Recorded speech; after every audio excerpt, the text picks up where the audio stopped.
Welcome to Kickstart Your Career, your free course to set you on your way to find your dream job. In this episode, I explain why your professional presentation when looking for a job can make or break your chances of success and what to do about it.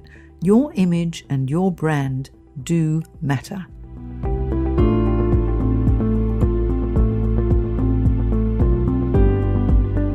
Now, in addition to being Googleable, we also need to be able to express our professional image. Can your professional presentation undermine your credibility? Oh, 100%. Definitely. Just think, if when you're walking down the street, and don't tell me that you don't, because I know we're all judgmental as human beings. You're walking down the street and you see someone walking towards you and, maybe they're wearing something that's way too tight or too revealing. You think something. I'm not going to say what you're thinking, but you'll think something, right? You're forming an opinion of that person. If you see someone who's dressed really, I'm going to say it as a dag, but that's more of an Australian term. I'm not sure if it's an American term. People might not know what I mean. If someone looks really, really sloppy, then you tend to think, well, if they dress sloppily, they'll probably act sloppy. They'll probably work in a sloppy manner as well. So you make lots of assumptions based on somebody's image. And, all the studies have shown that, you see and judge in an instant.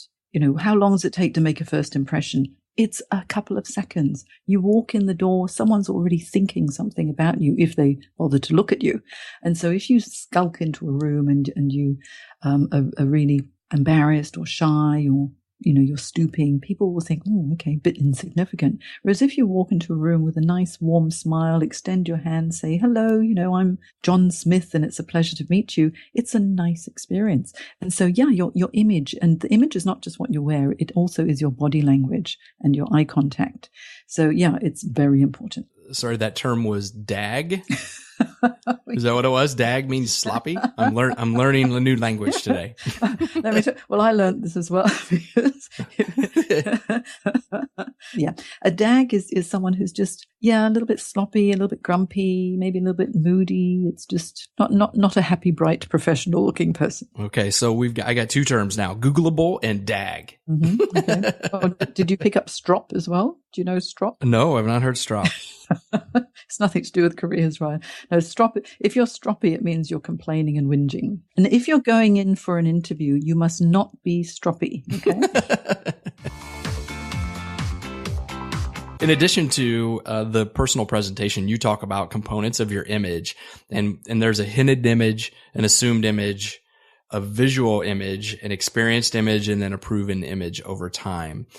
And I think the visual image and the experienced image are, and maybe even proven over time, are things people can relate to without an explanation. But what is a hidden image? We all have a hidden image, and this really is you deep down inside. Nobody can see it. And this relates to your upbringing, your culture, what your expectations are, your personal hopes and dreams and goals. And all of that needs to be congruent with the image that you project on the outside. And we need to know what someone's hidden image is, and you need to spend time to get to know them before you can start to make assumptions about people, which actually leads us on to the assumed image. And your assumed image is, what do people expect before they even meet you? And the assumption can come from maybe your job title. Okay, you're a public relations executive. You'll probably behave in a certain way. You're a car salesman. You may act, dress, and behave in a certain way as well. So people will assume that you'll be like something because of their preconceived notions. And so say you've got a child who's really ill and you're worried and you run into the hospital and think, please, take my child. I need a doctor to help. And someone comes along who is a highly qualified doctor in jeans and a torn t-shirt and say, okay, I'll look after your child. You'll balk at that. And the assumed image doesn't make sense if a doctor comes to you dressed like that. Whereas if the doctor comes to you and they're standing tall, they look very authoritative, maybe they've got a white coat on and a stethoscope, then you'll think, I'm assuming a doctor should look like that. I feel confident. You look the way I assume you should look. And then here, please take care of my child. So you've got to be aware of your assumed image as well. Whatever you're trying to project, think about, do you look the part? Do you act the part? Do you speak in the way that people would expect you to? All of us, as I said before, we're all very biased. We assume someone's going to look a certain way before we even meet them, and they're going to act a certain way before we even meet them.